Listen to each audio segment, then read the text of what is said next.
Hello friends, इसके पहले के वीडियोस में हमने orientation by using magnetic meridian and orientation by using back sighting method detail में डिस्कस कर रखा है। उसको प्रैक्टिकली फील्ड पे किस तरह से करना है उसके बारे में स्टडी किया हुआ है।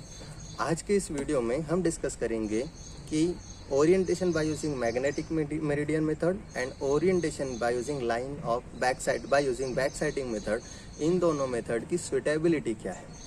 तो फ्रेंड्स, जैसा कि आप जानते हैं कि जो पहला मेथड है orientation by using magnetic meridian, उसके अंदर हम जो कंपोनेंट जो एसेसरी यूज़ करने वाले हैं वो है ट्रफ कंपास।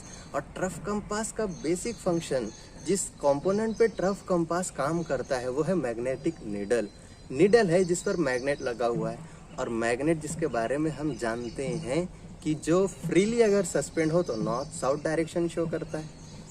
अब हम ये भी जानते हैं कि अगर मैग्नेट के पास में ऐसा कोई ऑब्जेक्ट हो जो मैग्नेट को अट्रैक्ट करता हो या डिस्ट्रैक्ट करता हो, तो फ्रीली सस्पेंडेड पोजीशन में वो ट्रू नॉर्थ नहीं शो कर सकता। उसी को हम हमारे टेक्निकल टर्म में कहते हैं लोकल अट्रैक्शन, जो कि हमने हमारी ट्रफ कंपास की वीडियो में डिस्कस कर रखा था। तो अगर हम कर रहे हैं orientation by using magnetic meridian, तो उसमें हम यूज़ करेंगे ट्रफ कंपास का। और अगर हम ट्रफ कंपास यूज़ करते हुए लोकल अट्रैक्शन का ध्यान नहीं रख पाए, या तो फिर because of whatever is the reason हमारी जो मैग्नेटिक नीडल है वो डिस्ट्रैक्ट हो गई with respect to true north, तो क्या होगी, हमारी जो ओरिएंटेशन की प्रोसेस है, ओरिएंटेशन की जो हमने जो पूरी की पूरी प्रोसीजर की है वो एक्यूरेट नहीं हो पाएगी।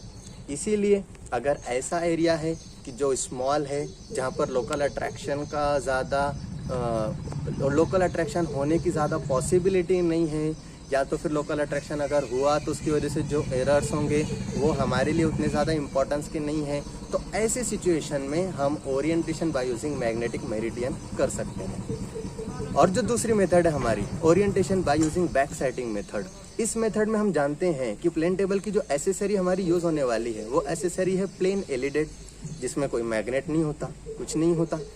नॉर्मल एक हमारा प्लेन एलिडेड का कंपोनेंट होता है, उसी कंपोनेंट को हम यूज़ करके ओरिएंटेशन करने वाले हैं। तो ये मेथड देखा जाए तो as compared to magnetic meridian accurate होती है। बस ये डिपेंड करता है हमारी स्किल पे। मैंने आपको बताया हूँ कि चैलेंजेस क्या होते हैं हमारे ओरिएंटेशन करते टाइम पे। हमें सेंटरिंग करना पड़ती है, हमें लेवलिंग करना पड़ती है, हमें ओरिएंटेशन करना पड़ता है। दोनों तीनों प्रोसेस का हमें कॉम्बिनेशन एक साथ करना पड़ता है। तो ये सारी चीज़ें हम कितना परफेक्टली अचीव करते हैं ये डिपेंड करता है हमारी स्किल पे।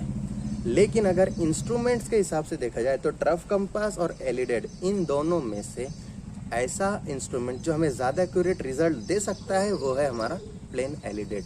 तो इसीलिए मैंने पहले वीडियो में भी कहा था कि नॉर्मली हम बैक साइटिंग का मेथड यूज़ करते हैं ओरिएंटेशन करने के लिए। तो आज के इस वीडियो में मैंने आपको बताया हूँ कि दोनों मेथड का सूटेबिलिटी क्या है। Thank you.